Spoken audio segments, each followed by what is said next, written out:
All right, we are live. Welcome, Sweet. welcome. Good morning, good afternoon, good evening, everyone. Good evening, Akansha. Good morning, Mark. How are Yeah, you doing today?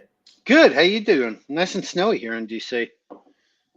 It, and I'm doing good as well. How are you doing when I think it's really cold outside. Like it's incredibly cold outside, and it's funny because we have a dog, right? And sometimes he'll just bug us to go outside so he can go do his business. And when it's really cold, he has to negotiate with himself if he wants to go outside. So it's pretty funny to see that. So, anyways, all right. So thank you everyone for joining today. We're gonna dig into some enterprise security stuff, and primarily with the focus of authentication and how it ties to Kubernetes.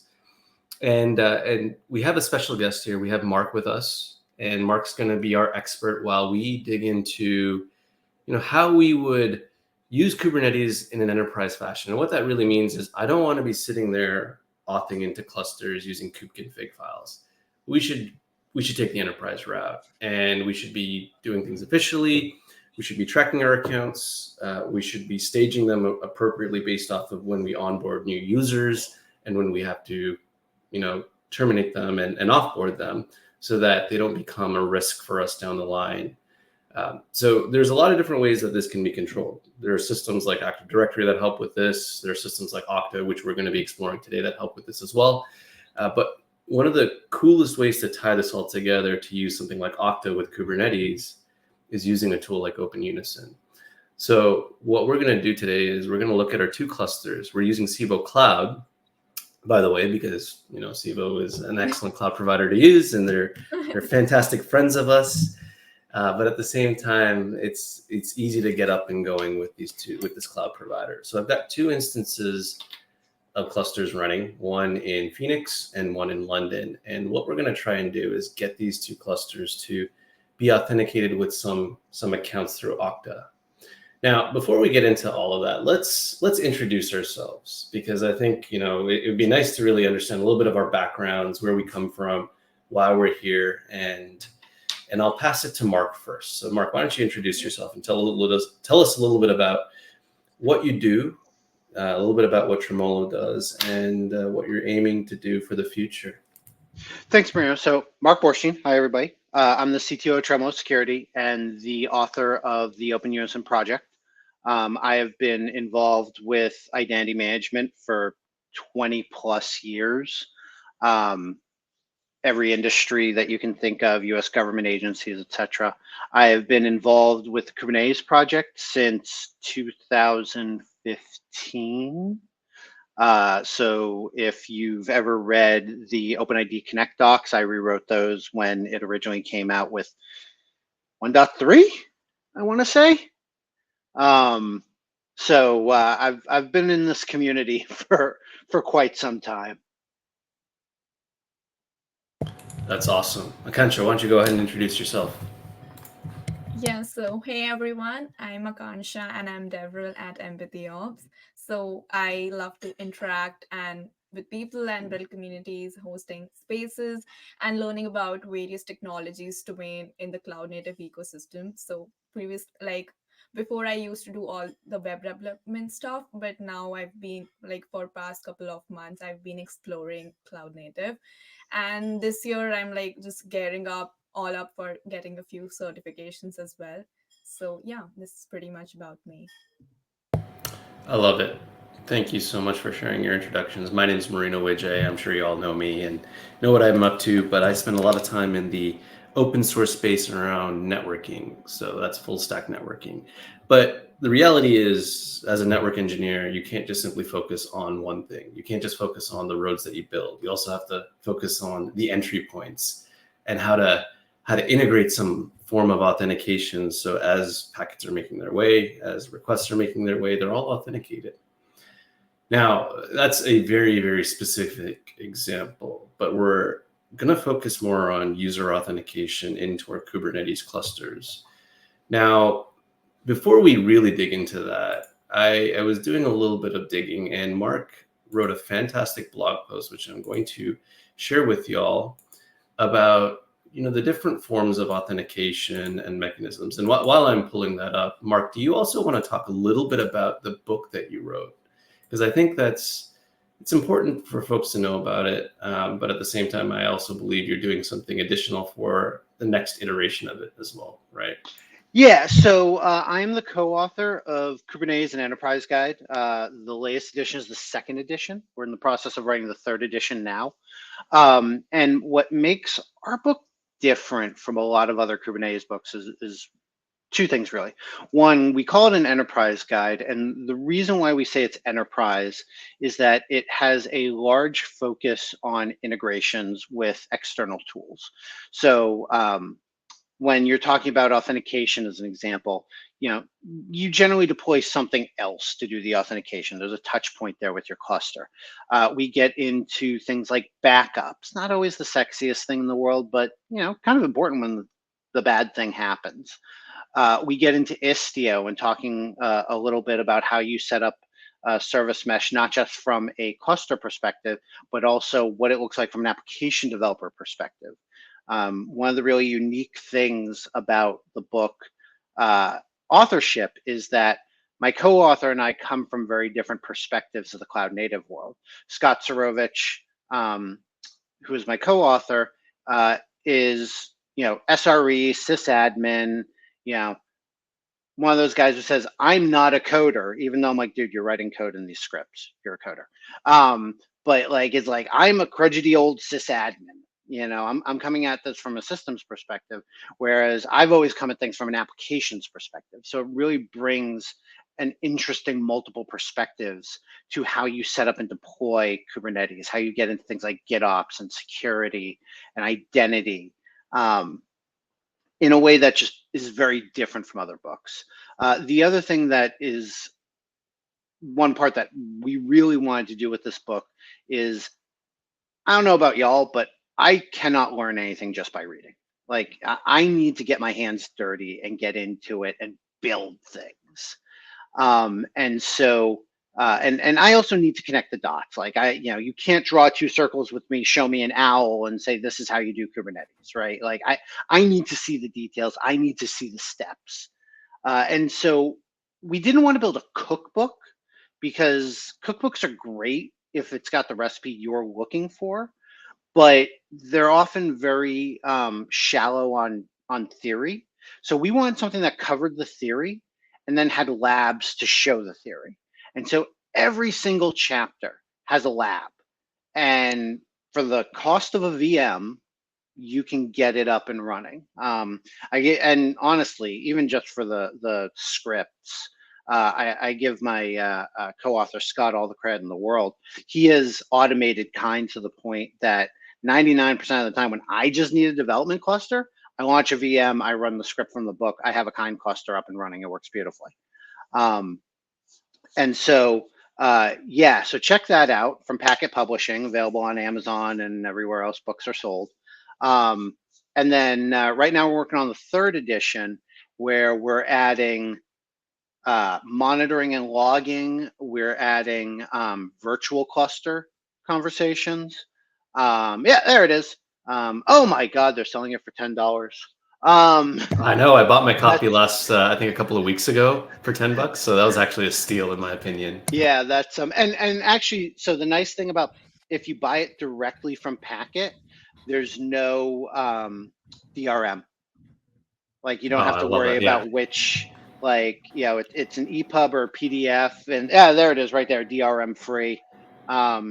So yeah, so please don't give it away. But I'm old school. I like my stuff without DRM on it. And then, like, if you have like O'Reilly Bookshelf and stuff like that, it's available on that as well. And then I'm hoping by KubeCon that we have everything in for the third edition.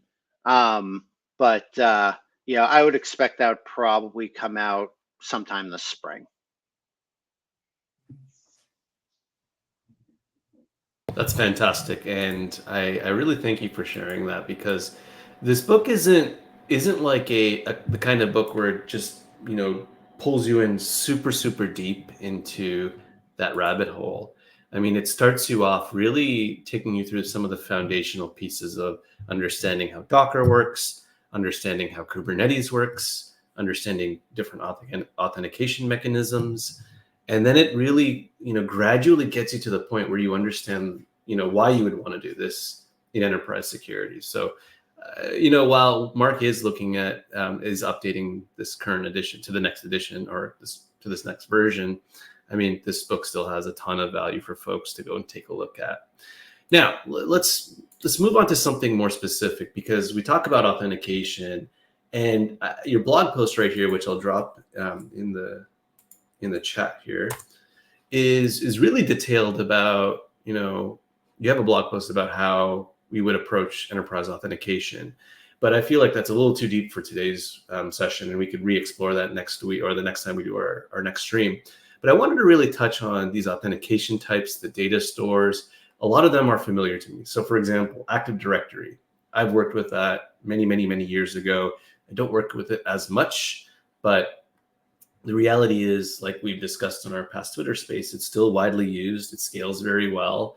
And there have been a significant amount of enterprises that have put massive amounts of investments in using this technology, right? And then you have the different authentication types, right? The different ways you would authenticate using, the user password combination, using an actual token, the various forms. Now, let me ask your opinion on something, right? What are the most common types you would come across in the enterprise when we talk about data sources, and then when we talk about the authentication types? That's a great question. So the two most common that I see in enterprise are still good old-fashioned Active Directory. It's there. It's not going anywhere anytime soon. And then OpenID Connect with, whether it's Okta, whether it's Azure AD or Entra. Those are probably the two most common I see. Don't tend to see a ton of GitHub. It's definitely there. One of the things that makes enterprise authentication different than what you might be used to if you're like working at a service provider is the people who own identity are not going to be the same people who own your clusters. And so they will have their own requirements for integration. They probably have a long queue of people who need to integrate. And so a lot of times you're at their mercy. So as an example, you might get an Okta account, right? But you might just get one. And then you as the cluster owner, who has just one cluster, right? I mean, do you get in line for each of those clusters? Do you centralize that as well? Active Directory is a great example where where are the groups coming from? How are you provisioning those groups? So these are all questions that come into mind when you start thinking, how am I going to manage access to my clusters? And in the enterprise world, you have those silos in place that really adds a layer of complexity that you can use technology to help with. I love that. Now, since Active Directory is a heavily commonly used source of data, a source of groups and users, while we can't necessarily dig into using it today, what are some of the security patterns you've seen over the years in the realms of how Active Directory has grown? Because I've used it, right? I've used it like way back, we're talking 2004, 2005, around that time frame, up until about like maybe 2009, 10, before I really flipped and focused more on networking. Over those years and in the last decade, what have you seen in terms of that growth of Active Directory? What have you seen changed? What has improved? What's different? I mean, honestly, from you as a cluster owner perspective, not that much has changed. You're still going to access it primarily via LDAP and LDAP-S. The biggest change from the early days of Active Directory was you would use Kerberos for your actual authentication. And so a lot of the times you didn't use TLS when communicating with AD. Today, I tend, even though we support Kerberos, I tend to recommend not doing that because you're basically a privileged user as a as a cluster admin, or even as a dev working in the space. You don't want to be in a scenario where clicking on a link fires up a command that boom, you're now logged in and doing stuff, right? You want to have that pause. So that's the major difference. I am seeing that often cluster owners will start with Active Directory because it's just easier. The onboarding process is generally much simpler because all you need is a little bit of network information, a cert, and some read-only credentials, which most enterprises have a way of providing very quickly. And then my customers who are on Active Directory will often be like, "Yep, we're in the queue to move to Okta or Entra or whatever their enterprise has chosen," and but that takes time. Especially once you've got your clusters up and running, you want to be able to do that in a way that's orderly. You as a cluster owner, you have customers, right? There is this idea of breaking down silos, but at the end of the day, people like us are very expensive. People who really know their way around Kubernetes are expensive, and expecting every single application team to have their own cluster owners. I mean, you're even seeing, this concept going, Amazon, I think I was reading recently about how they've gotten away from, expertise being on every single team, not Kubernetes necessarily, but just across the board. And they're starting to centralize because it's just very expensive to do. And at some point, you just can't keep burning those $100 bills. And so being able to handle those silos, having kind of a buffer between you and external silos makes it a little easier to be able to do that migration down the road and manage it with your customers as well. I love that. You brought up a very interesting point because it feels like we are going back to silos in some way, but I think not necessarily. The siloing that actually is supposed to be going on is to create a clear line of duty, right? A clear set of duties that folks just, you focus on this, but let's collaborate still with the systems that are available, like Git. So that's brilliant. Let me pause for a second and say hello to some of the brilliant audience members that have showed up. Hello, Siddhant. Welcome, welcome, welcome. Hello, Krish. Thanks for coming by. Hello, Amul. Thank you. Welcome, welcome, Graham. Yes, 20. Oh my gosh. Yeah, I think I dated myself there. 20 years ago. Holy, yeah, it's been a Back in my day, we had flat files and we liked it that way. Back in my day, you used to open up a ticket and wait like 24 hours before your AD password was reset, but you had to go over to your friend and ask for it to be. Sadly, that's actually still not that far off of reality. I know. All right, let's look at our clusters. I've got a couple of clusters going, and let me just pull up my terminal here.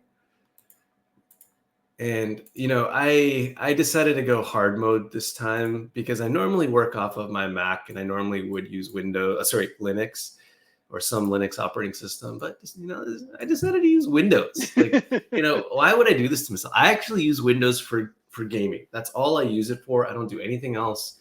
I do light browsing. That's about it. But, it's a powerful system for streaming too. So I'm like, why not? Why not? All right. Anyways, let's take a look at some of our system here. So I got to backtrack a bit, and I got to move into kube folder, and I'm going to just output a few things. So I have two configurations here. One is a kube config for a Kubernetes cluster that exists in London, and I have another kube config for a Kubernetes cluster that lives in Phoenix, and we can verify that. One get nodes, and great. I cannot find the file because I didn't specify the file. It does help, right, if I specify the file. config file. I think I have the command somewhere up here. There we go. Okay. Get nodes. So I've got my 3 nodes there, and then we're also going to take a look at Phoenix 1. And we've got 3 nodes there. Now, Marc, do I want to be doing this? Do I want to have access to my clusters in this exact fashion or way? No, not even a little. There are 2 aspects of this. There's the usability side. I guess 3 aspects: the usability side, the security side, and the compliance side. And anybody who's worked in enterprise, especially in security, knows there's a difference between security and compliance, right? So let's first talk about the usability side. You just spent about 45 seconds messing with configuration files and trying to figure out which was the right config, what was the right parameter, right? And you're not new to this, man. I mean, like, you know, you're kind of long in the tooth when it comes to this technology. So this is not, easy, right? So that's the first aspect of managing these configuration files, especially when you're talking about multiple clusters. And clusters are like potato chips. You can't have just one. And this is coming from a guy who is a big proponent of multi-tenancy. So you're going to have multiple clusters. You're going to have to know how to manage those clusters, and managing those files is just painful in the best of circumstances. So that's the first problem. Second problem, from a security standpoint, that kube config file is God mode, right? Exactly. It depending on which version you're in 29, they made a slight adjustment to the master config file by default, at least in kubeadm. I don't know if it's flowed off to the upstreams yet, or I guess the downstreams. But that master config file, it has a private key in it. The certificate is signed by the same root CA that manages your certificates for like your nodes. And it's not authorized via RBAC because it's a member of the group system : masters, which means it actually just bypasses RBAC entirely. So like like you can't even audit it effectively using RBAC rules. And of course you can't revoke it, right? Like, probably 5 or 6 times a year, you'll get somebody in the Kubernetes, various Kubernetes Slack channels. Hey, we accidentally emailed this configuration file out. How do I revoke it? And the answer is you rekey your entire cluster, which, if it goes well, fine, but it might not. So those are the main security points. From a compliance standpoint, almost every enterprise compliance framework says you need to know who's doing what and why. Now, the why is not something that you can expect Kubernetes to handle. That's usually some kind of audit process or some kind of request approval process, right? Some kind of workflow. But the who and what, like, that file is not tied to you, Marino. That file is just a file. So from a compliance standpoint, you need to take that file, bootstrap, put it in a vault of some kind, and never use it again, right? Because then you want to rely on your enterprise authentication system. So, every single system is this way, just about, right? Like, whether you're talking about an on-prem system with kubeadm or whatever, you get that master config, and that's the first thing you're working with. But you want to be using that as little as possible. I agree. Now, here's the interesting thing. I think a lot of developers are not meant to be security oriented. They should know some security basics, right? Basic hygiene and whatnot. But there is a chance that sometimes you have a kube config file that somehow ends up in your Git repository. Oh yeah, that happens a lot. Right. So let's happened to just me. touch on that. Okay. I've never done that. I don't appreciate the accusation there, Marino. But never done that one before. But yeah, I mean, it's long lived. It's good for, I think, a year. So it's long lived. It's not bound to you. There's, once it's out there, it's out there. Like, you have absolutely no more control over it.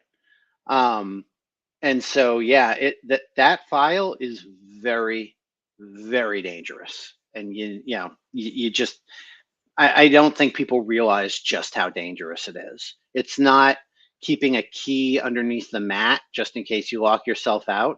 It's hanging a key next to the lock with a label that says, "This key opens the lock. Please don't use it." It's very fascinating you bring that up, because so there's also an assumption here, right? The person that's going to be infiltrating or attacking your environment or trying to find a way in has to know what they're doing, right? So there has to be some sort of malicious intent behind some of this too. But that shouldn't necessarily mean we like discount the fact that we shouldn't put this into our policies or procedures. Like, this should exist regardless. So glad you shared that. Now, how do I fix this? Okay, so there are a few different ways to do authentication into a Kubernetes cluster. Now, you're running on Civo. Civo is a cloud managed cluster. You don't have access to the API server configuration, which is where you would configure something like OpenID Connect. OpenID Connect is where you should go first for authentication. When done properly, it will give you near level of security of certificate-based authentication. Of course, you can also do it wrong and make it every bit as insecure.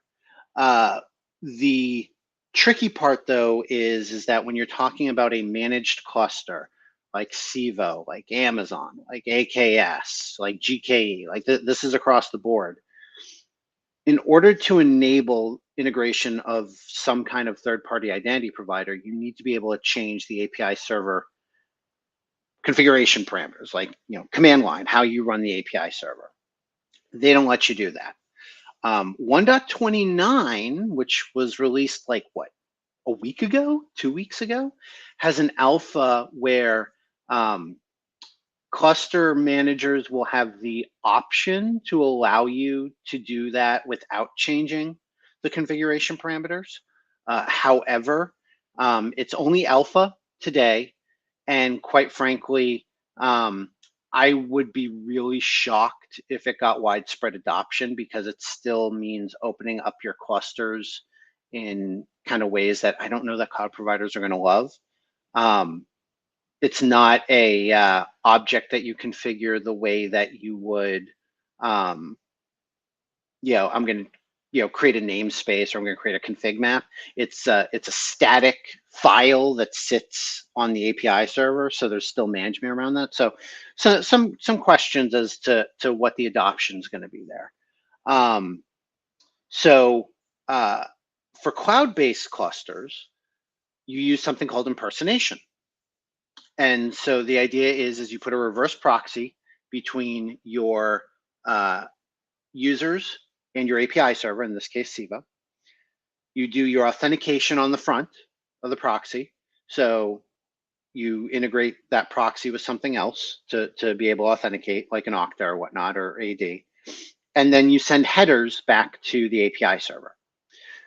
This works really well. But there are a lot of moving parts, and you want to make sure this is locked down, because that identity of the impersonating proxy, if I can say, hey, I'm Marino, or I'm Akansha, or I'm anybody, that's a privileged identity. So you want to make sure that that's locked down. So you want to really take a careful look at how you approach that. So those are the two options, really. You can use certificates. You can also, if you're a cloud provider, there is, you can more easily integrate using webhooks and kube-controlled auth plugins. That is a terrible, horrible, no good, very bad idea unless you are like a cloud provider. Like if if you're Amazon and you've got people who really know their way identity and you want to build that, great. There are great reasons to use that. But if you're in your own enterprise and you just don't like OpenID Connect, that's like writing your own encryption. So you don't want to do that at all. Those are the various options. Personally, I'm a big fan of impersonating proxies. When you do it correctly, it makes it a lot easier to do the integration. It's a lot easier on the cluster owners because now they're not messing with multiple configuration options inside their API configuration, and it's consistent across cloud providers. Now, once you get that impersonating proxy, now you have to figure out how you're going to get tokens, how are you going to get your authentication configs, how are you going to get, how are you going to do the authentication, how are you going to revoke access. So OpenUnison, our company's product and project, fully open source. If you were to do like a comparison of kind of the what is often thought of as the accepted way to do it, where, okay, you set up Kubo IDC proxy, which TremoloSecurity has forked and is now maintaining. JetStack stopped maintaining it back in 2021, I think. You would deploy that, and then you might deploy Dex or Keycloak, and then there are a couple of different tools, like there's Gangway. You can use that to download a config, although I think that's people have stopped maintaining that. There's the Kubo IDC plugin, where you have to distribute this kubeconfig file that knows where your identity provider is. I still think that's kind of a pain. We take a very different approach, where we say, okay, you deploy OpenUnison, we're going to do everything for you.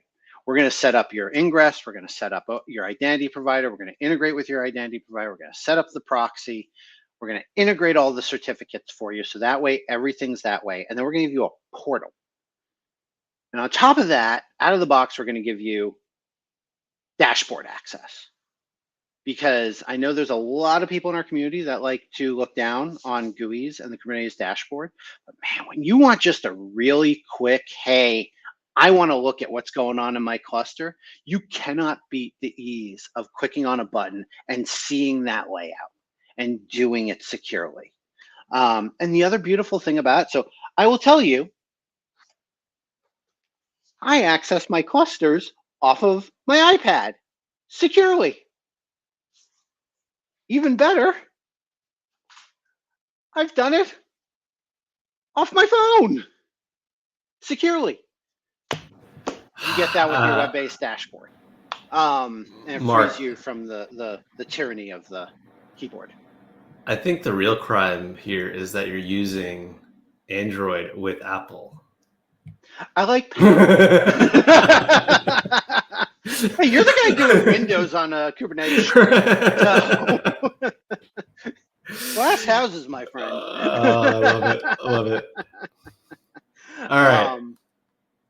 So let's try and get this up and going. So I've got the docs open, and I want to use Istio as my ingress right now. Yep. Because one, obviously, I work for a company that does service mesh, but at the same time, like Istio is a de facto mesh out there that does a lot of different things beyond just ingress. So let's get that deployed. And the first thing I'm going to do is I'm just going to run this command. But the problem is I shouldn't have run that because it's actually targeted against a kubeconfig file on a K8s cluster that lives on a Raspberry Pi.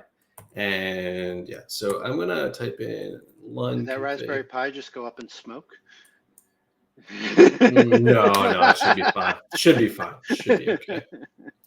All right, so I've targeted towards the London configuration, so we'll get that up and going. And then we'll do the second one as well. But I'll also show you the docs. The one thing I kind of wish I would have access to while screen sharing on StreamYard is being able to do multiple screens. Like, how on Zoom you could do multiple screens? That's phenomenal because I could share my terminal and my browser, right? But this one I can only share one. And so I'm gonna figure that out at some point. I'll figure out how to do it. Let's just take a look at some of the requirements to get this working. So I've got my clusters, right? We have to have an ingress controller, so we're picking Istio. We have to deploy the Kubernetes dashboard, but it's optional, right? From what I understand, but it is optional. I always say you should do it. Mhm. I gotta tell you, the number of times I have had people say to me, I don't want the dashboard. I want to deal with it. It's insecure. And I'll say, just give it a try. And then they'll do it. And they're like, okay, I didn't actually have to do any work. It's secure. My security people are okay with it. And I find myself using it like every day now.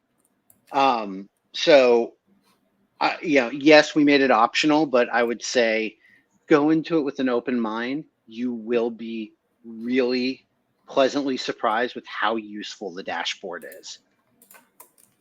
Okay. And in fact, if you're coming down to Austin next month in February, I'm going to be doing a whole talk on the security of dashboards, why you can deploy them securely, why you should not shy away from them.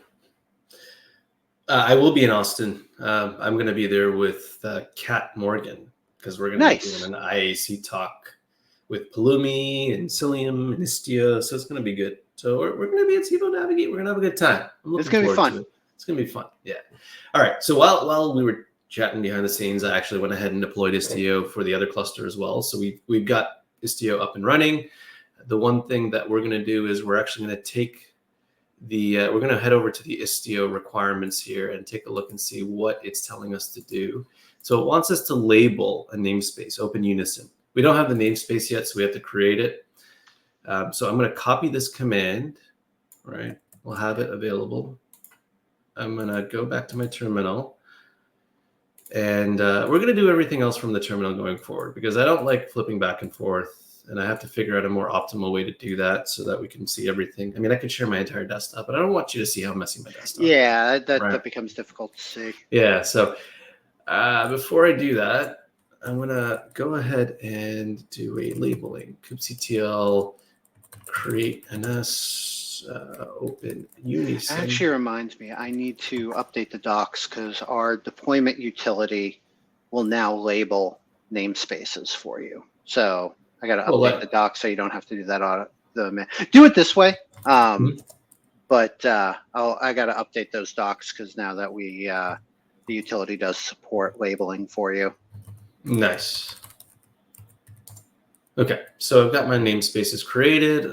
We've got to go ahead and label them. So let's type this in, -- kubeconfig.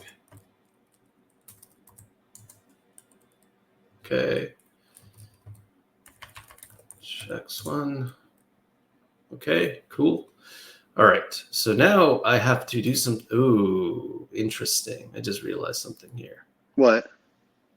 So I guess I had to install Istio with Helm. Why?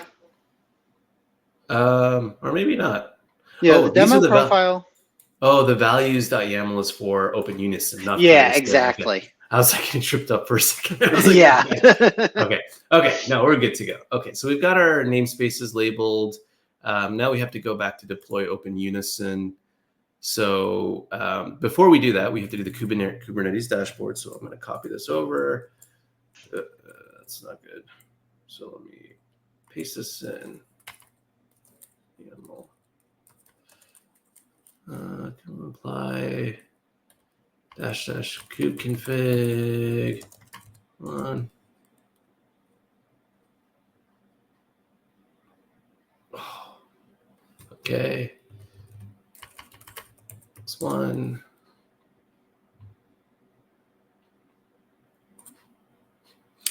Now, according to the docs, there are 3 supported ways to deploy OpenUnison. We could use OUCTL, we could use Argo CD, or we could do a manual deployment. What would you recommend for the easiest up and running approach? Download the OUCTL utility for Windows and use that. OpenUnison is a more generic identity tool. And so in order to keep the deployment process a little more manageable, it's broken up across multiple charts. Mm-hmm. And so the nice thing about the OU control command is it does a few things for you. One, it generates your secret for you. A lot of times the first thing people will deploy is an authentication system, even if they're not familiar with the way Kubernetes works. And so often people say, well, I copied the secret from the website and the secret doesn't work. Well, it's because that secret is not for your environment. And we're all guilty of that, right? So OUCTL will generate your secret for you. It'll generate the couple of static secrets that are needed. It will also test your configuration as much as it can to look for, missing configuration options. So as an example, if you try to configure with OpenID Connect, but you don't include a client secret, it's going to give you an error to tell you that there was a problem. So I would very much recommend going with OUCTL. You could either download it that way or you could download it manually. So I did download it manually, but I want to explore this method right here where something happened here. Did it work? No. Can you see my screen? Yeah. Yeah. No, it didn't work. But I also do have, so if I do an LS here, it's actually right there.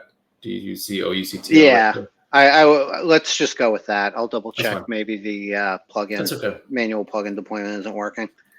Okay, so now that I have OUCTL, I could target it to specify a kubeconfig file, right?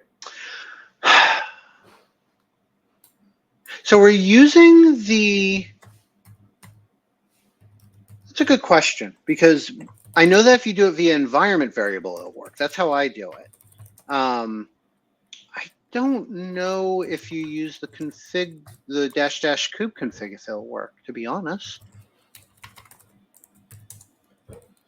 That's I have not tried that, to be honest, using the parameters, if it passes those parameters through. Yeah. I mean, the audience is welcome to harass these load balancer IPs. I really don't care because these get terminated eventually. So, can you set on Windows? Can you set the kube config environment variable? That'll work, right?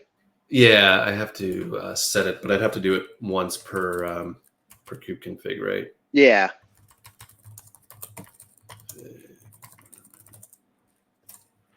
I know we're not going to have time today, but another area where OU control really becomes fantastic is you're running multiple clusters in a scenario where you only have one connection to an identity provider. You can set up OpenUnison to be a control plane authenticator that then can authenticate different satellites, and OU control does all that for you, and it sets up those trusts for you. That's fantastic. All right, I'm just popping in the kubeconfig .cfg.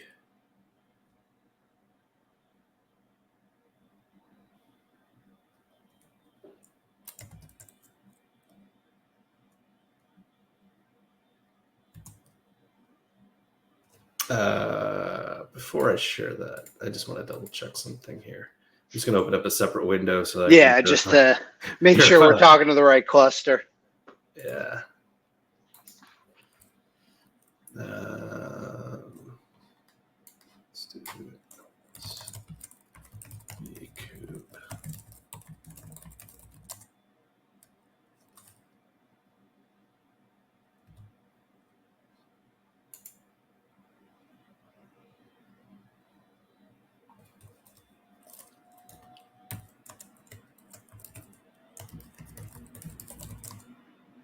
Okay, yeah, that worked. I think something just didn't pick up. It's fine. Yeah, I gotta look at that's a good question, the OU control, because it's just using the Go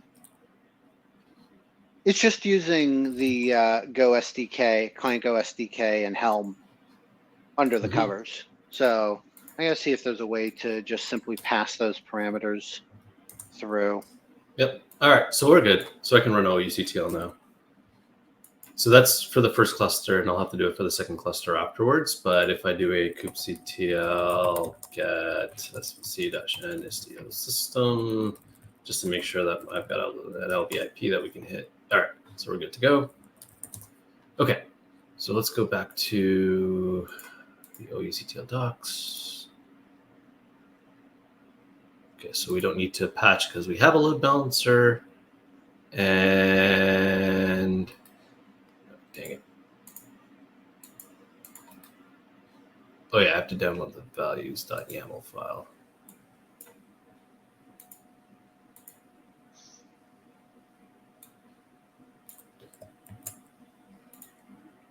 So I'm doing a bunch of things. Oh, go ahead. And you'll want it for each cluster. So make a duplicate. Have one values file for each cluster. Okay. So I've got one for London, and I want to copy this. And then I'm going to rename this for PHX.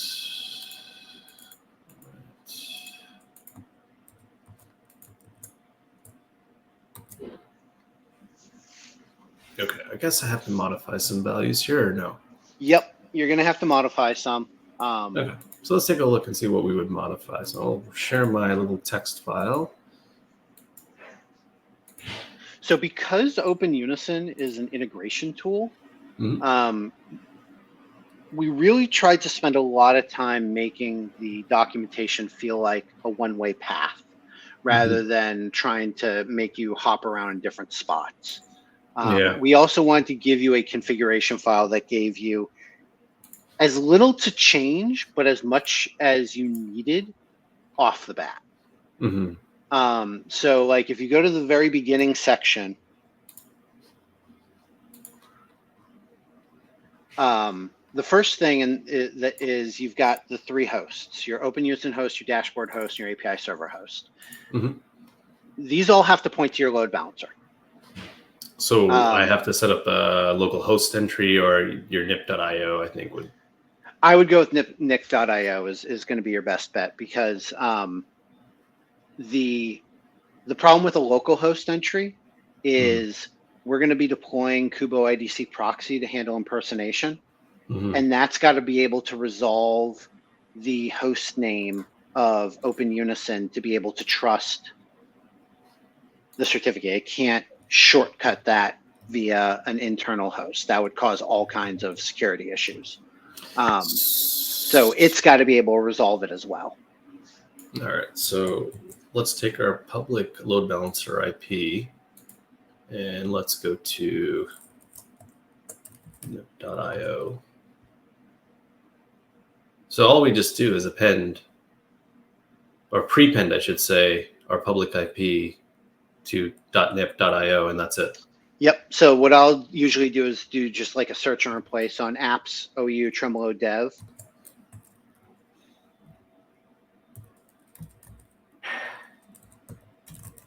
apps.ou.tremolo. Oh, sorry. Yeah, because that's the thing we throw in there. Oh, just the domain, yeah. Yeah. And then just do a replace with my ip.nip.io. Apps.tremolo. You've got find. I think there's a different one for replace. Oh yeah, that's right. It's control edit. There we go. Apps. You got OU and app. No, that's right. Apps OU Tremolo dev. Yeah, that's right. Why is it not finding anything? Oops. It's fine. We'll probably figure it out.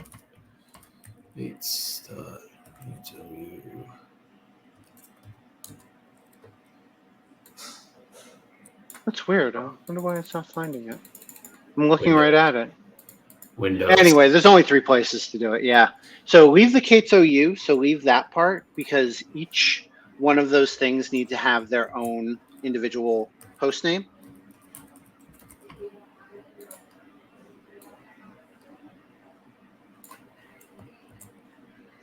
And later in the documentation, there's a section that actually diagrams it out to explain why you need to have 3 separate host names. That's actually one of the most common things that people get hiccuped on, is they try to set those all to the same thing, and that doesn't work. Okay. So now you're using Istio. So if you go back to the Istio config, it tells you that you need to set your ingress type to Istio instead of Nginx.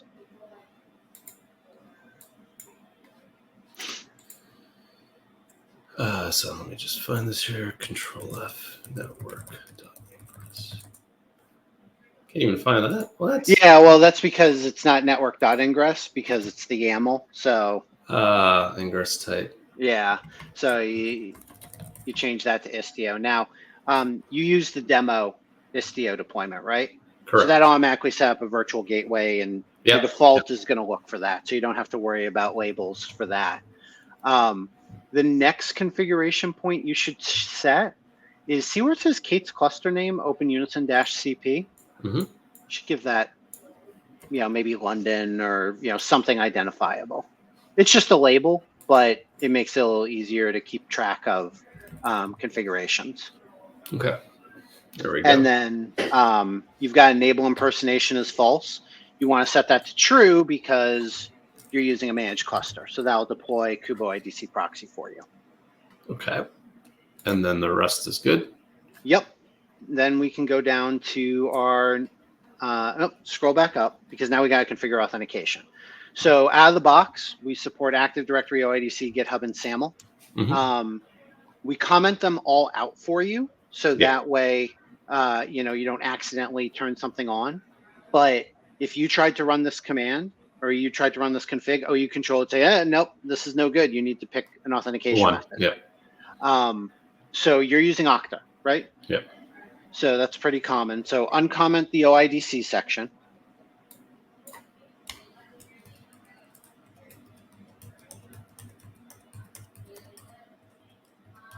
Oh, I see that GitHub's like super easy. Yeah, GitHub's super easy. SAML's actually the easiest, because there's no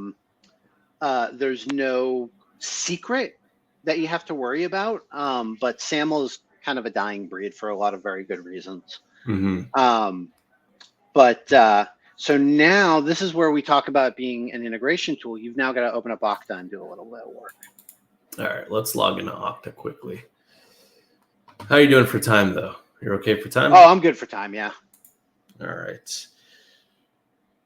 So give me a second here. I got to fix something, but why don't you tell us a little bit about Okta and how it came to be and some of the integrations for Tremolo. I'm just going to pull myself out of the camera for a second, but feel free to talk about that for a few.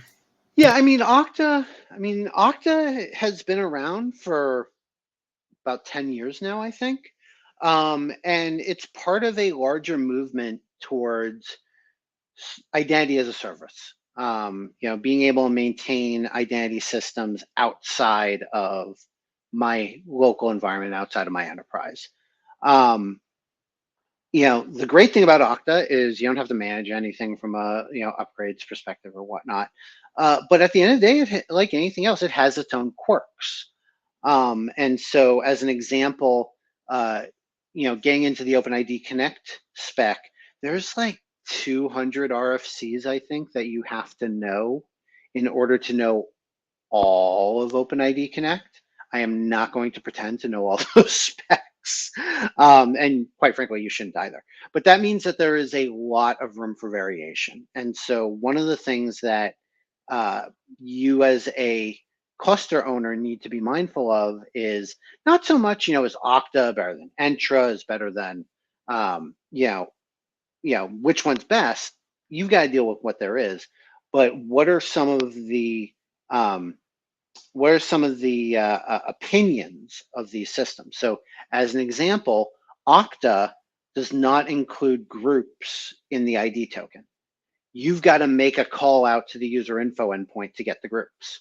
Compare that to Entra. Entra, or Azure AD as it used to be called, includes the groups in the ID token. So that's one less step you have to do. But the groups come back with a type 4 UUID, not a group name. and you need something to do that translation if you're going to use your RBAC bindings based on group names. And so OpenUnison handles those different things for you in a way that is transparent to you. You know, we've taken our years of experience deploying these things and built it into the system and said, okay, these are the questions you really need to answer. I love that. I love that. I just want to say, hey, Steve, welcome. And hey, Kim, welcome to the stream. Very excited to have you here as well. And you have a question for us. So what is the difference between authentication and authorization for Kubernetes? You're seeing projects that will differentiate themselves by the word. Yes. So the simple thing about the two is that authorization is really about what you're allowed to do, and authentication is really your identification into a system. So you'll see a lot of environments that employ both, because you need an entry point to validate whether or not you're allowed to enter the system. And once you've been authenticated, right, now you have to face another layer which authorizes you to do certain things. And this is really about role-based access control, you know, deciding based off of your role and function what you're allowed to do. So there's a classic example of, if you have a number of services running in Kubernetes, let's say you have 3, service A, service B, and service C. Service A can talk to service B, and service B can talk to service C, but service A cannot talk to service C. That is authorization, right? That's effectively just preventing systems and providing a mechanism to achieve somewhat of zero trust. Zero trust is a marketing word, kind of, but it's another mechanism to just limit what your services are allowed to do. So you minimize the possibility of a breach, you minimize the possibility of a vulnerability, something going wrong, etc. But authentication, on the other hand, is what we're talking about in this particular stream. You know, how do we verify and validate you are who you say you are? And based off of those credentials, are you, you know, allowed to get into the system? So what we're going to do is we're going to use Okta and some users built into Okta to try and authenticate into our cluster. So now we have an entry point into our cluster. That doesn't necessarily grant us the ability to do whatever we want inside of our cluster, because we'll come back and revisit that at a later time. Marc, any thoughts around that? I think that's a great. A great summary. One thing to keep in mind when you're looking at different products and projects is, you kind of hit on it, Marino, with the buzzword term, right? Often the marketing will kind of shadow what you're doing. The key, I think, is just understanding the difference between who are you versus what you can do. Like, that is like the simplest way to break them apart. You'll often find that authorization products and projects are far more complex than authentication products and projects, because it's just a more complex topic. It's much less mechanical.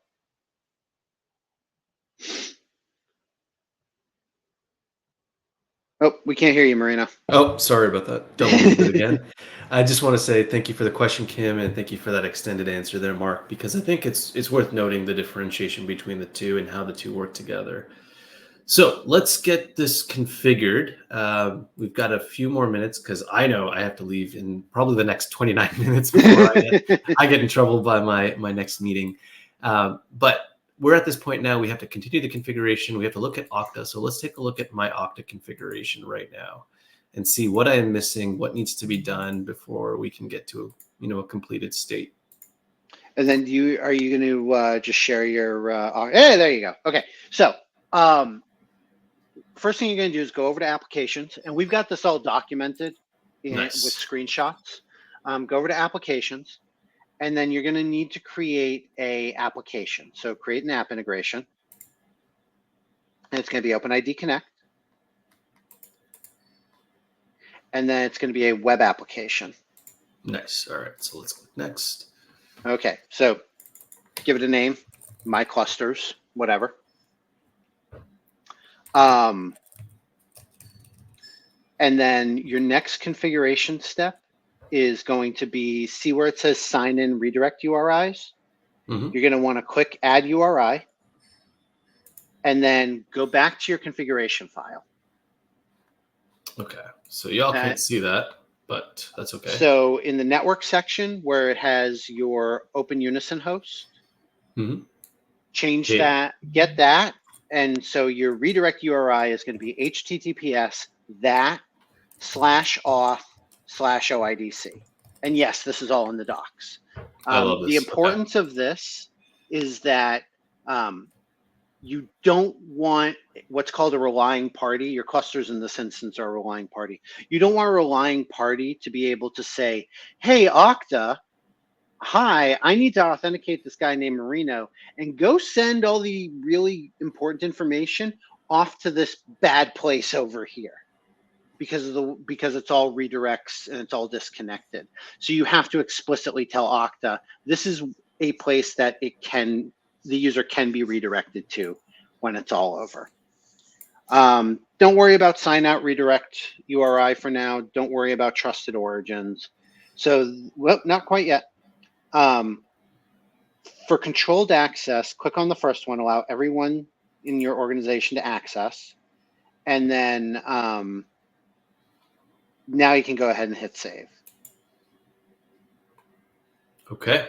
So we're not quite done on the screen yet. Go ahead and click on, scroll down. Keep going. Actually, scroll back up. Keep going to the top. So click on the sign on tab. It's been a while since I've done this. Scroll down. Here we go. Nope. Where is, oh, nope, sorry, scroll back down. Go back to sign on. Click edit next to OpenID Connect token. Nope, in the middle. It's a middle section. Go a section up. Yep. All right, there we go. So where it says group claims type, group starts with, keep it as filter. And then see where it says starts with? Click on that drop down. And then say match regex. We're going to go with the, and then do .star. So this way we're going to send all the groups for now. In enterprise deployment, you'd want to limit how many groups by some kind of naming convention, but let's keep it simple. So go ahead and hit save. So now go back to general and see where it has a client ID. You're going to want to copy that. Okay, we've got the client ID. You go back to your config, and the first option is going to be client ID. So you're going to go ahead and drop that in there. Hold on, let's look for a client. Oh, there we go. OIDC, right? Yep. Yes, got it. Okay, cool. Okay, got that in there. Now, the next thing you're going to want to copy is you see client secret. Go ahead and copy that and put it in a file somewhere on your system. Okay, I'm going to do that.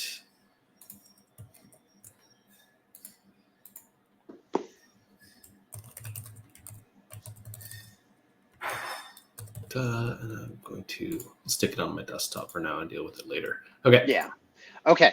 So the last thing you've got to configure here is go ahead and you need to tell OpenUnison who the issuer is. Now with Okta, this is pretty easy. You see how the URL for you're in right now is like dev-914-admin? Just take the dev-914 part. For some reason, they don't make this easily copy from the UI, which is a little annoying. So now go into your config file and where it has issuer. Yep. Okay. Now, there are a lot of different options in there for streamlining the configuration, for adding additional layers of security. So for instance, we'll automatically generate network policies for you, which because of impersonation is important. So don't want to bother with it here. Depending on how you deploy it, because Civo out of the box, you're probably using Flannel and Great, exactly. I was just going to ask you that. Network policies. Exactly. I was just going to say, yeah. So that's that. Also, starting with Kubernetes 1.24, I believe, the default became to have time-limited secrets for token identities. However, that's still, I think, 24 hours, if I remember correctly. 600 seconds, it says here. Well, that's the minimum you can do. So we can actually override that to have. But again, let's for the first run, you can always change these things later pretty easily. So let me just look back at that file. I'll share with you all so you can see. We're done with the Okta configuration at this point. Okay, so this is what my values file looks like right now. I'm not messing around with network policies. This is one thing I wanted to know about, though. Ingress Nginx. We're not using Ingress Nginx, though. Yeah, you've got enabled set to false, so it doesn't matter. But oh, nice. Oh, got it. Yeah, what the default policies will do is they'll say, okay, I will only allow access from whatever namespace is hosting my ingress, right? So we're using the demo profile, so it'd be a STO system, right? And then, they're a webhook, so I got to allow it from the API server. And then potentially, if you've got Prometheus running, we've got a metrics endpoint that you can just drop into your Prometheus configuration. So you got to open that up. But for here, it wouldn't really matter even if you did enable it because Flannel doesn't support network policies. Yeah, that's fine. So that's everything you need to get started. Out of the box, we're going to generate self-signed certs for you. If you wanted to use something like a cert manager, there's a configuration option to disable that and say, no, let's just use the annotations on the config objects. But yeah, just out of the box, we generate all your certs for you. Okay, love it. So now you're at the fun part of actually deploying. So I think you're down to deploy with OUCTL. Oh yeah, because I'm not using Helm, right? Yeah, well, yeah, you still, so under the covers it's Helm. It's just OUCTL is coordinating the charts for you. So you don't have to sit there and wait for things to get going.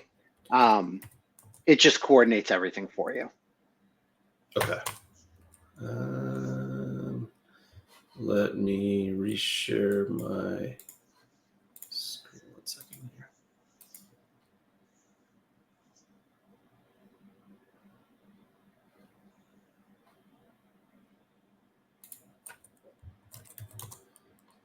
Where is? Sorry, I've got too many windows open. This is the story of my life.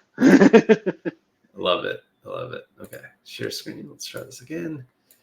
Okay, so we are here. LS, I've got my OUCTL there. We're going to do Helm repo add Tremolo Nexus. Okay, and then we're going to do a Helm repo update.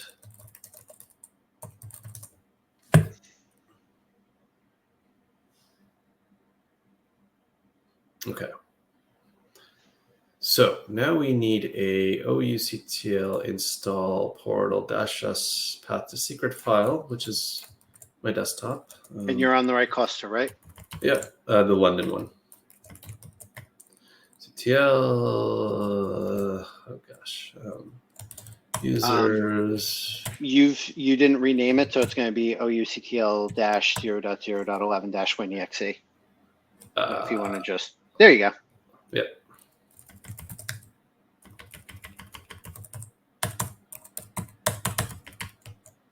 I think it's my desktop actually. Yeah, because this is what I. What? Are you logged in as that user? No, or are you logged in as an administrator? No, I'm logged in as that user, so I'm going to do this. I'm going to move it to the kube. Yeah, I was going to say it'd probably be a lot easier if you just move it. Yeah, so it's in my kube folder now. Yeah, there it is. And then path to YAML. So that should be C.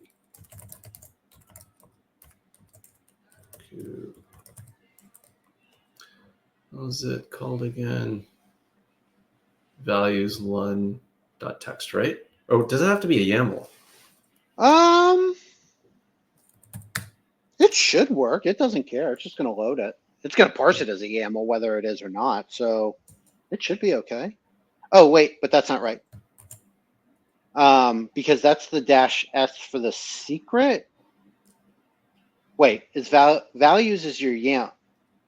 Ah, yes. No, I confused myself. Go ahead, run it. You're good. Okay. I'm following the deploy the portal command here. So let's see. Oh, actually, I gotta fix the documentation. We automatically enable the STO label on the namespace. So you didn't have to label it. So there are 3 charts being deployed. The first chart is the operator. We recently rewrote our operator to slim it down quite a bit. We've kind of gone full circle where we started off with a script that deployed OpenUnison. Then when the operator craze happened, we said, okay, we're going to use an operator to do all the deployment.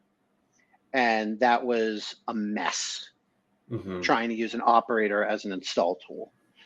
So then that's when Helm 3 came out, and Helm 3 actually didn't require Tiller anymore.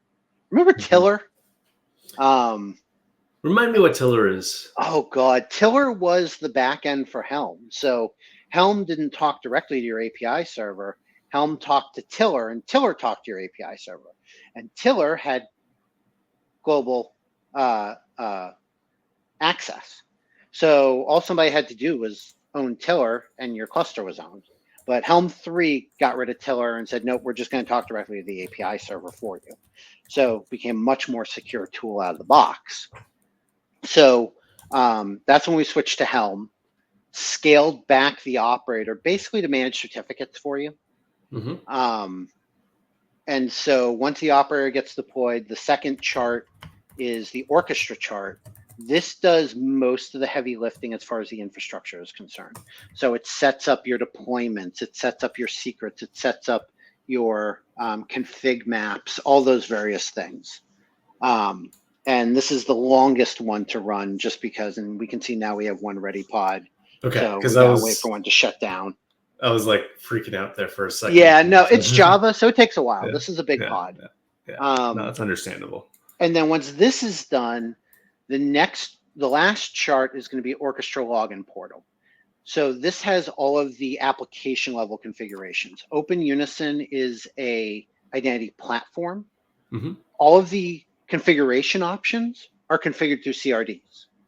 Okay. So that's what makes it so easy to configure post-install, because you're not recompiling, you're not, dependent on the libraries built in. It's all YAML. So right now it's deploying the UI that you'll see, which is just a pod with Nginx. And now you're just about ready to go. There's one more step you need to take because of Istio. If folks that are not familiar with Istio and might be familiar with Nginx that just magically is able to load secrets from everywhere, Istio is not. So you need to copy the OU TLS certificate secret that was generated. Yeah, that command does it for you. So you've got to copy that into the, but that's a sed because, you're using Windows. So if you want to just pipe it out, edit it, and whatever. But all you're doing is you're getting a secret and copying it into the Istio system namespace. Okay. So that way your virtual gateway can pick it up. Is there a given name that we want to call it? Same name, OU TLS certificate. Okay. Let us. Now, obviously, while you're doing that, in a production environment, you don't want to do this, but you don't want to be using our certificate generation either. You want to use something like a cert manager that's going to keep these things up to date for you and is trusted by your enterprise. Okay. Oh, so we're just moving the same certificate to. Yeah, you're just moving the certificate and key into Istio system, so that way your virtual gateway can pick it up. Okay, give me a second to just create the cert and then actually create a new secret in Kubernetes. It's going to take me a second.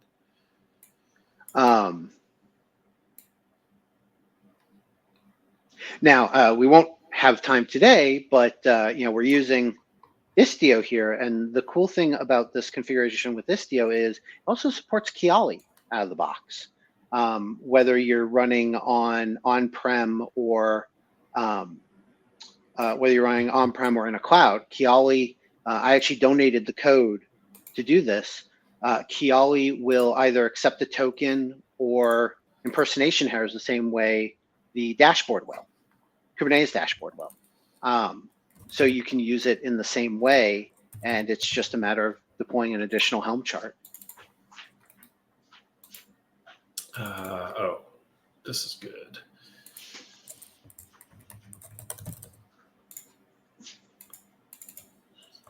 Paste this in here. Save it. Okay.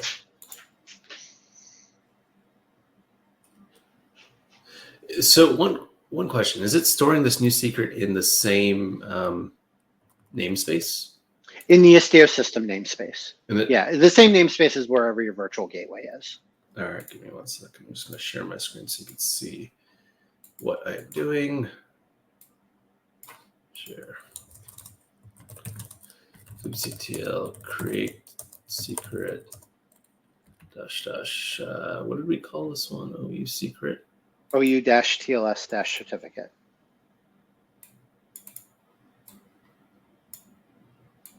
Or whatever you name down your hard drive, I guess.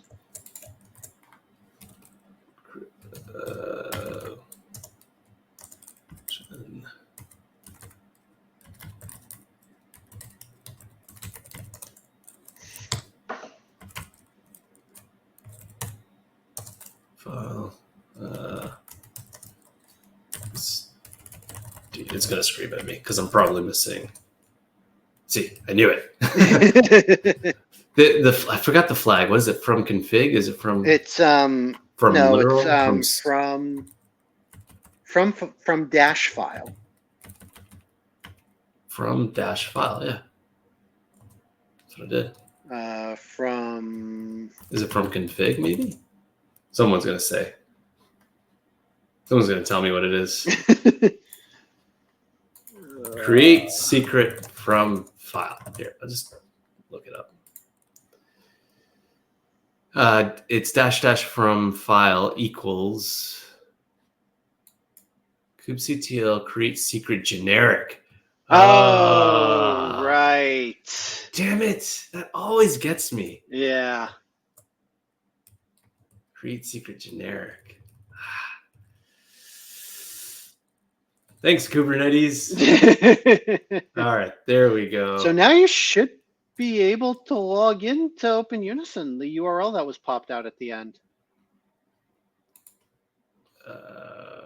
Or just go to HTTPS, the OU host in your configuration file.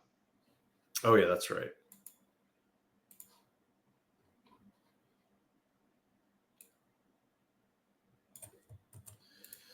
So let's see. I'm going to paste this into my web browser. Actually, real quick, even before you do that, look at the pods in the OpenUnison namespace. Okay, kubectl get pods dash OpenUnison. Yep. They're running? So okay. It is running. Hold on a second. Take a look at the kube OIDC proxy orchestral logs. That just might not have caught up with the certificate getting loaded.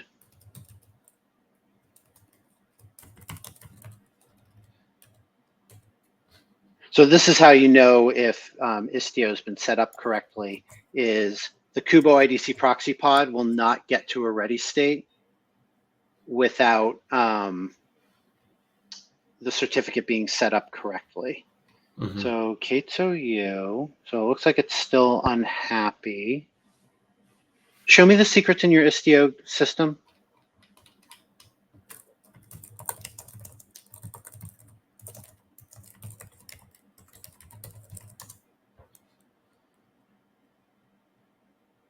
It's not a generic secret. It's a TLS secret. Oh, right. So that might be keeping Istio from loading it. Okay. Let me delete that secret.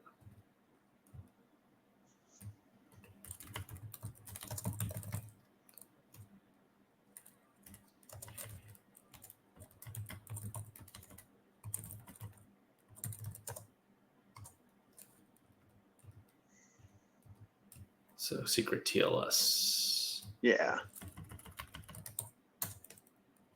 No, that doesn't. Oh, because it wants to do. Can't you do just a create F? What's in OU-secret.txt? That's not a YAML file? No, it's just it's actually where the secret is stored from that original. Right, but it's not YAML. What's in No. OU-secret? It's just the text file, but I can rename it to a YAML if you want. Right, but what's in it? Is it just the cert or is it the key pair? It's the same secret YAML configuration. Oh, hold on a second. So remember this command that I ran, the one that allowed me to output the secret into a YAML, and then I was going to rerun it from a file, but it wouldn't do it because of sed, and I can't run sed in Windows. Right. So I actually copied the contents of what it outputted as a YAML and then put it into a file. But what I think I should do is just turn this into a YAML file, and that might fix it. Well, okay, but I think you're making it too complicated. Just edit the file, change the namespace to Istio system, and then just do kube control create -f. Yeah, that's true. I just have to add the namespace here. Because I think what happened is it created a secret with the YAML as a data point in, or not a data point, data entry. It didn't create an actual TLS secret. Mm-hmm. So if you just do create -f,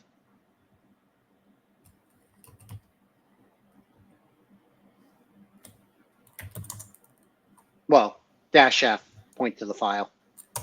Yeah.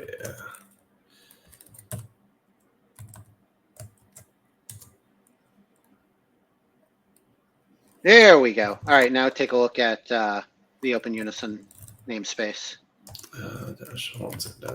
-Istio. Okay, so it's there. Yep, beautiful.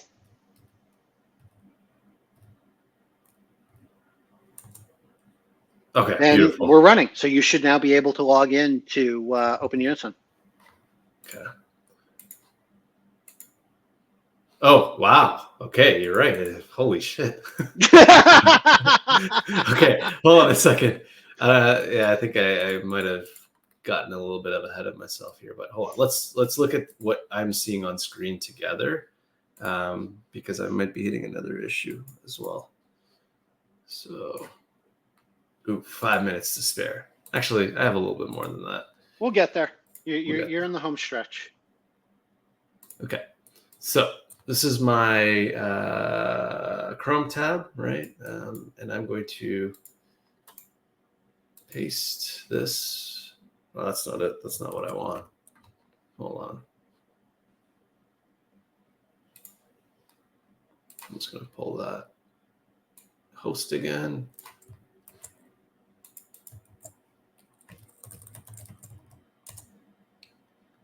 Oh, almost. Client ID, response type code. That's usually the resource owner authorization server denied the request. Let's go to Okta.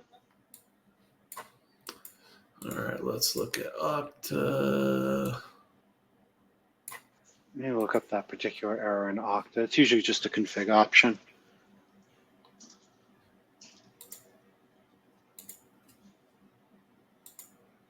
We are almost there, though. That's a good thing. Request.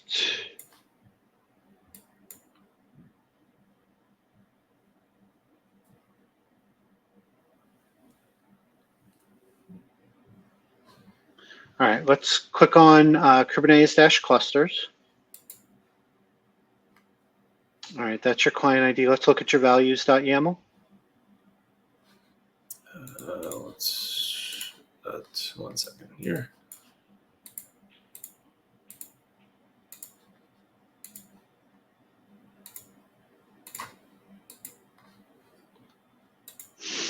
Go to OIDC, client ID.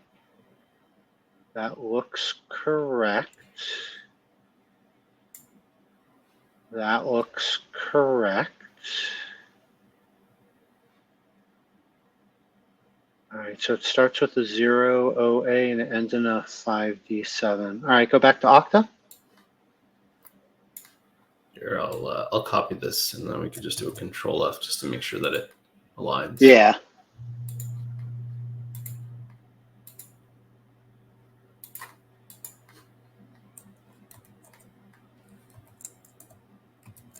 Yep, so it aligns. Yep. So the client secret is probably fine. Scroll down. All right. This one? HTTPS. Nip.io auth OIDC. That's okay. Allow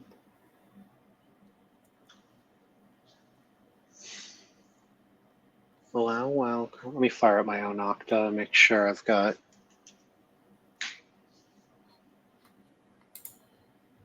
Almost there, and I love it. Almost there. Almost there. If it worked, nobody would believe that we were doing it live. All right. Scroll up a little bit. Go to General Settings. Yep. All right. Client authentication is client secrets.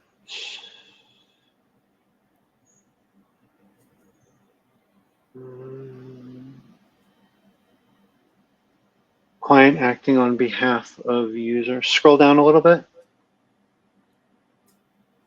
Authorization code. Technically, we don't need a quick edit. Quick refresh token. And scroll down. Keep it at rotate. Rotate token, that's fine. User consent. Oh, that might be it. Uncheck require consent. Okay. And then let's see here, HTTPS/authOIDC, that looks good. Login app only, that looks good. All right, you can go ahead and hit save. And then Federation Broker is enabled. Then click on the sign on tab. Up at the top. Yep, sign on tab. Okay. All right, OpenID Connect, that looks good. Token credentials, automatic. Issuer is dynamic. Filter, groups, matches, redx, .star, that looks good. Sign-on policy, default sign-on rule, that's fine. All right, click on assignments. App is implicitly assigned to users, that looks good.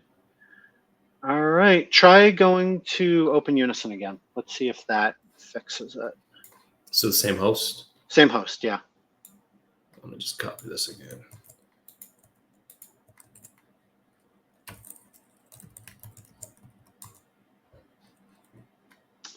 Technical, see where it says technical details? Identity provider unknown.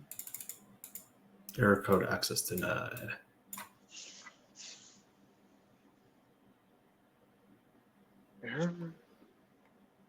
Identity provider unknown.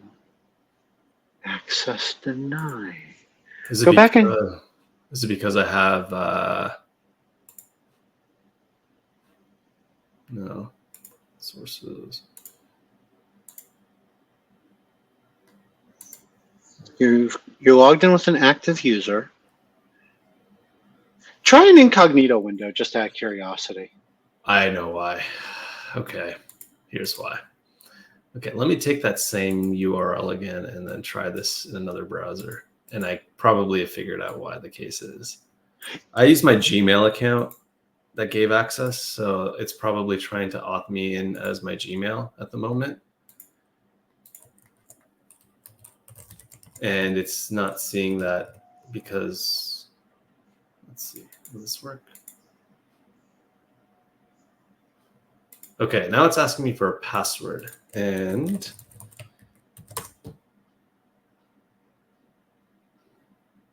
huzzah! Oh, okay.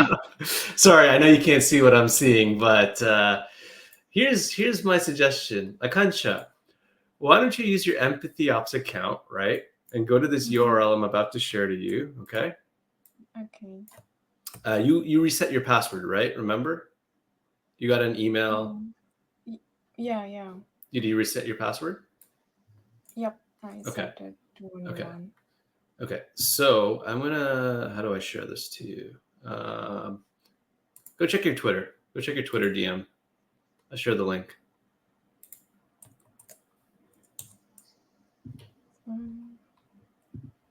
Ah, dang it.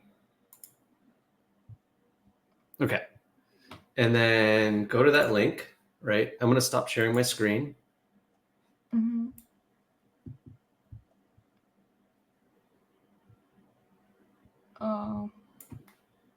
It says your connection is not private. Then That's okay. That's okay. Then Proceed. I move on. Yeah. You want to share your screen though?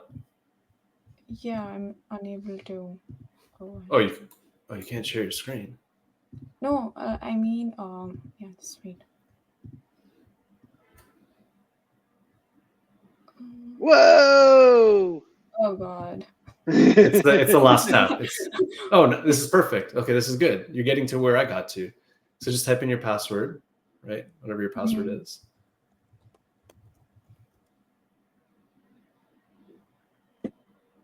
And just X out of that thing. Beautiful. Okay. This is exactly it. Okay. Okay, so go ahead and get rid of the update password there, Akansha.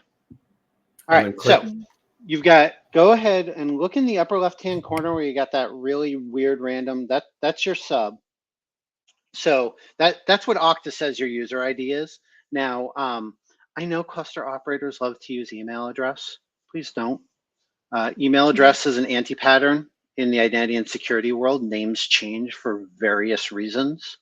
And tying an identity to a email address and a name, a person's name, is going to cause you pain long term. So now you only have one role, right? Everyone. That's because you haven't defined any groups inside of Okta. So now go back to home, and then click on the dashboard.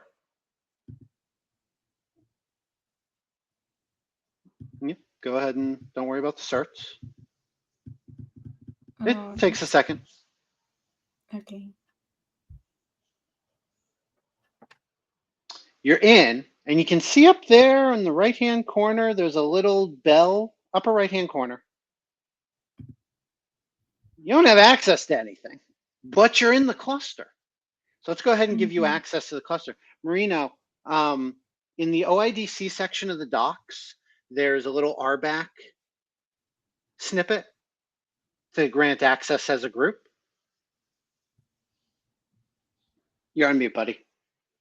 I have to find that mute button. Oh, sorry, I have to find that. Give me a second here. And what I want you to do, Marino, is where it says group K8s-admins, change K8s-admins in the subject to everyone with a capital E. So sorry, where am I seeing this in the docs again? So if you look under choose an identity source, OpenID Connect RBAC findings. Hold on a second here. Can I send you a link? Yeah, you should be able to drop the link there. Might be easier than me try to find it. I see comments. Oh, here we go.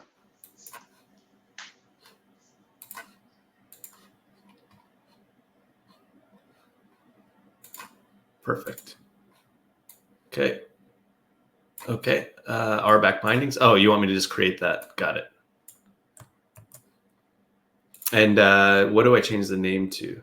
So change it to everyone, because that's the group right now that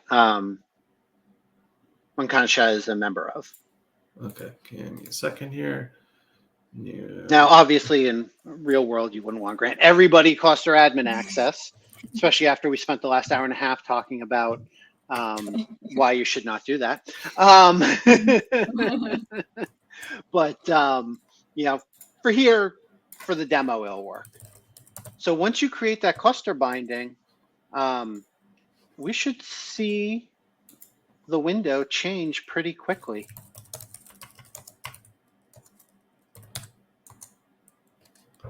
Okay. Now, if you refresh your screen, you should be able to see something. Nope. Did you set the group to Everyone? everyone capital E? Oh, that would probably do it. Yeah, it is case sensitive. That would definitely do it. But I like this because we're all learning that case matters. Case matters in Kubernetes. There you go. Oh, yeah. Love it. All So right. now you have secure access to the dashboard, which is great, right? Don't get me wrong. But what about your day-to-day work using kube control? So this is where things start to get really fun. Go back to your OpenUnison tab, Akansha. Akansha, I gotta get your name right. Yeah. So if you go back to OpenUnison, it's a separate tab. So it's the tab to the left of where you are. If you go up to your Chrome tab, there you go. So click on Kubernetes tokens. So now this is the biggest difference between OpenUnison from a user perspective is we don't give you a kube control configuration to download. We generate your kube control on the fly. So it's short-lived too. It's short-lived. So that's the thing is if you scroll down a bit and you look at ID token, that token is only good for 1 minute. That token will fail after 1 minute. And in fact, the way that we're set up is your refresh token, which will refresh that behind the scenes for you automatically, is usually set to time out after 15 to 20 minutes, depending on what your corporate policy is on web application timeout is. What are you on? Is this Windows or is this Mac? Mac. Okay, so scroll up. Yeah. And then you click on see the little box next to kube control command? Over to the left. They're the double boxes. Those are the copy boxes. So go ahead and the one next to the kube control command, go farther down. That's for Windows. There you go. Click on that. Now open up a terminal. Okay. Just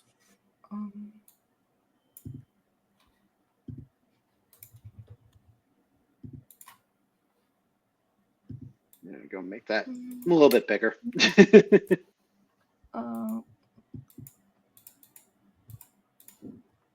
How do we make it big? Command Shift plus. Okay. All right, and then what I like to do, and I'll send it to you in the chat, is I like to create a temp file for my kube config. So this is the command I like to run on my Mac.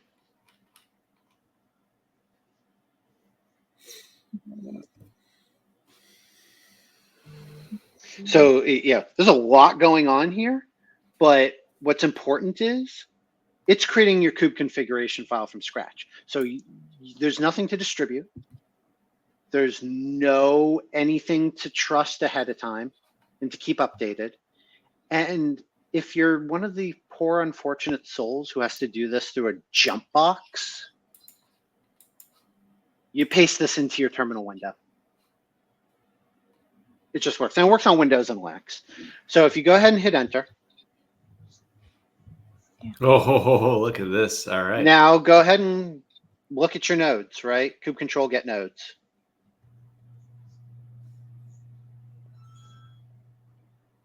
Nodes. Yeah. The bits are Love getting it. So look, now here's the magic trick. Yeah. This is not the magic trick. Okay. Go ahead and type in watch kube control get nodes. No, watch. You need the kube control.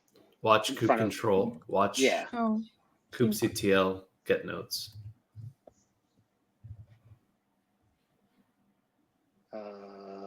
It's -- watch. Kube control get nodes get -- watch. Oh, you can do that too. Watch is a No. get rid of the watch entirely and do Yeah. kube control dash nodes, get nodes dash watch. okay.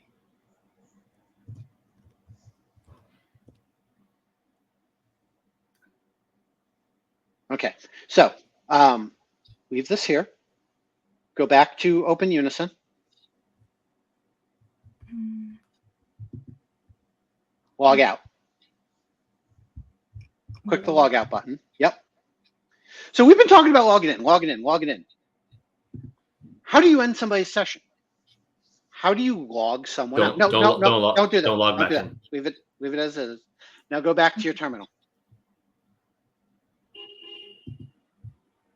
Now we're going to give this a minute. Because those sessions are short-lived, after about a minute, kube control is going to automatically try and refresh your token for OpenUnison.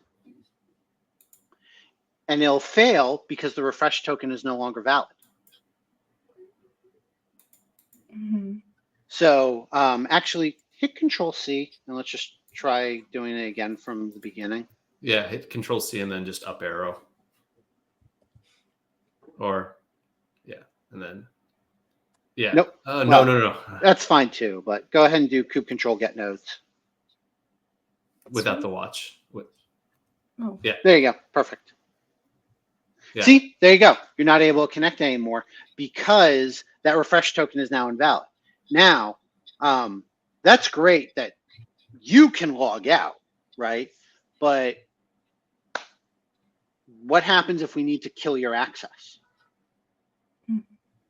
So we're going to pause right here because yeah, because I think this is great. We managed to get to a point where now we can authenticate, right? We can get into our clusters, right? And we can see the various access levels that we have. We can modify that through a role binding if we want to. But let's talk about what we would want to do next, right? Yep. So let's say we're coming back here in 2 weeks to do another stream, and we want to figure out how to take this a step further, because obviously we don't want to be sitting here messing around with kube configs all the time. We also want to offboard users, and we want to kill their access, like you just said. So let's do that next time around. Yep. We'll maintain the same setup. I'm not going to mess around with anything. Leverage what we've already built, and then we'll continue to build on top of it, start implementing some policies. Maybe we get into the authorization side of things, explore the other mechanisms for authentication, and we'll be able to continue to ride this rocket ship. Perfect. Love it.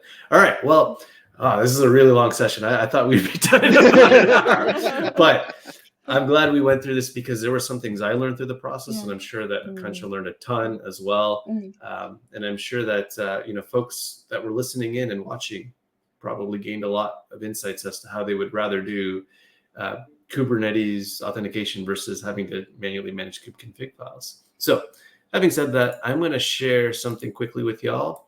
I just want you all to go take a minute and follow what's going on. Actually, why can't I? Can you see that? Okay. Take a minute, go follow Tremolo, go follow EmpathyOps, go visit Civo Cloud, because this is where we did all the work. We use Civo Kubernetes to make this possible. And go check out OpenUnison on GitHub. Go star the repo, go fork it, try it out for yourself. If you run into issues, hit us up, and we'll be able to walk through some of the issues maybe on another stream as well and dig further and deeper. So any last parting thoughts here, Marc, before we end our stream for today? Thanks everybody for coming, and go ahead and hit me up on social, ask me questions. I love chatting with people.